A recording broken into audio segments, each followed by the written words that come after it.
Subscribe करें और bell दबाएं ताकि कोई खबर रह न जाए। अजब करप्शन की गजब कहानी सुनाते हैं वो ये है कि टीआईए के पास ये दो ऐसी एयरबसेस हैं जो फ्लाई नहीं करती हैं, लेकिन चूंकि इन्हें लीज पर लिया गया था तो इस वजह से इनकी हमें लीज भी देनी पड़ती है और इनको खड़ा भी करके रखा हुआ है। पीआईए वो इदारा है जो हमारे फाइनेंस मिनिस्टर 1 रुपए में बेच रहे थे, वर्दा अगर आपको याद हो थोड़ा वक्त पहले तो कोई 1 रुपए में भी खरीदे तो नुकसान में होगा। मैं तैयार हूँ 1 रुपए में लेने के लिए, तो वो देने की बात करते हैं तो चले अल्लाह मालिक कुछ ना कुछ करेंगे। लेकिन सोचिए कि वो जो जहाज जकार्ता में इस वक्त A320 हमारा फंसा हुआ है, उस पर फाइन पड़ रहा है हमें कितने, $6 लाख हर महीना। लेकिन पीआईए के लिए फाइन्स पे करना कोई बड़ी बात नहीं है, नो बिग डील। $6 लाख ही तो है, नो प्रॉब्लम। काश के $6 लाख जो है वो फ्री टिकट्स में बांट दें लोगों को, ताकि उनकी भी दुआएं ले लें वो थोड़ी सी। जहां वो दुनिया भर को खैराती इदारा समझ के पीआईए को बांट रहे हैं पैसे, अपने लोगों को भी बांट दें, थोड़ी बेहतरी हो जाएगी। इसलिए तो कहते हैं तलहा कि 1 रुपए में पीआईए बिक जाए, तो इस वजह से जो है अब्दुल्ला हफीज खान साहब हमारे साथ मौजूद हैं, पीआईए के तर्जुमान। खान साहब, thank you so very much for giving us your press. ये बताइए सर, अब ये वो इदारा है जिसको हमारे फाइनेंस मिनिस्टर कहते हैं कोई 1 रुपए में भी ले ले तो नुकसान में नहीं हो, नुकसान में होगा। ये बताएं कि जकार्ता में जो आपका जहाज फंसा हुआ है, इसके लिए $6 लाख दिए जा रहे हैं फाइन, इसकी सिचुएशन क्या है इस वक्त boss? Thank you so much for having me on the show. My pleasure, sir. It's a pleasure to be on Bold Network. देखें, एक चीज की तस्वीर मैं आपको शायद शुरू में करना चाहूंगा, और वो ये है कि देखें इसके ऊपर जिस तरह वो शुरू किया गया जब करप्शन की गजब कहानी, ऐसा इस तरह की कोई चीज नहीं है। मैं बहुत जल्दी बहुत इख्तिसार के साथ आपको पूरा प्रोसेस एक्सप्लेन करने की कोशिश करता हूँ, उसके बाद ओपिनियन आप है जो कि आप समझें वो आप बेहतर समझें। पीआईए के 2 जहाज थे, जिस तरह आपने बोला कि 2006 की विंटेज का ये जहाज था। एयर एशिया इसका पिछला ओनर था। पीआईए ने 2015 के अंदर ये जहाज 6 साल की लीज की पर हासिल किया था। इस जहाज ने हमारी काफ़ी खिदमत की और 6 साल इसने पूरा अपना टेन्योर कंप्लीट किया। नॉर्मली इस तरह के जहाज जब इस तरह के हो जाते हैं तो पीआईए इनको बाय बैक कर लेती है। हमेशा से एक तरीका यही है कि पीआईए 6 साल की लीज के ऊपर जहाज लेती है और जहाज जो है वो फिर हमारी इन्वेंट्री का हिस्सा बन जाते हैं।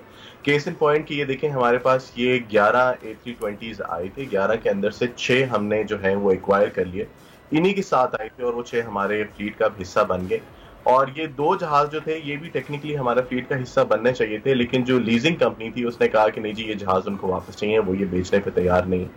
अच्छा, जब भी आप कोई जहाज लीज पे लेते हैं तो उनका रीडिलीवरी का एक प्रोसेस होता है। जो लीजिंग कंपनी होती है वो आपको कहती है कि जहाज आप मुझे उस कंडीशन में वापस करेंगे जिस कंडीशन में आपको दिया गया था, और उस कंडीशन में लाने के लिए उनकी मर्जी की एक MRO जिसको कहते हैं मेंटेनेंस ऑर्गेनाइजेशन या इंजीनियरिंग ऑर्गेनाइजेशन, उनके तहत आप कराएं।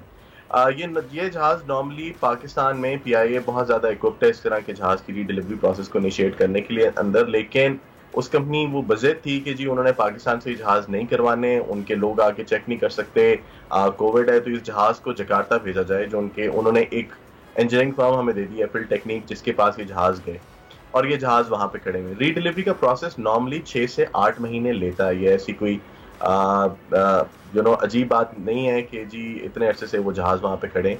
सितंबर के अंदर इन जहाजों की लीज खत्म हुई, 3-4 महीने इनके ऊपर काम नहीं हो सका बिकॉज मलेशिया के अंदर, इंडोनेशिया के अंदर आपको जिस तरह पता है कि बहुत ट्रैवल रिस्ट्रिक्शन थी, वहां पे कोई जाके इन जहाजों की इंस्पेक्शन नहीं कर सकता था।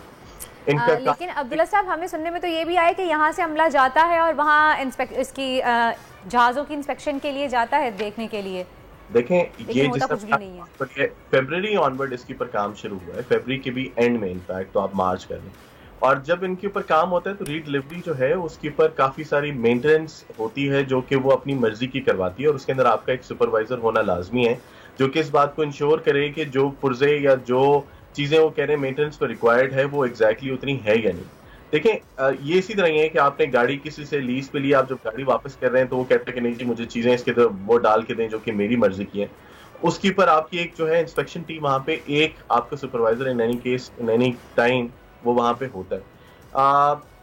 केस इन पॉइंट ये, इसके ऊपर जुर्माना कोई नहीं है, जिस तरह आपने कहा था कि जिनको जुर्माना लग रहा है। रेंट ऑब्वियसली इनका है, और ये रीडिलीवरी क्या रेंट है इसका जी? एक जहाज का $2,65,000 रेंट है महीना। 2,65,000 ये आपको पे करना होता है। ये तमाम दुनिया की रीडिलीवरी जब होती है, तो जब तक रीडिलीवरी की एक्सेप्टेंस नहीं होती तब तक ये रेंट पे होता है। ये भी कोई नई बात नहीं है। सब्सक्राइब करें और बेल दबाएं ताकि कोई खबर रह न जाए।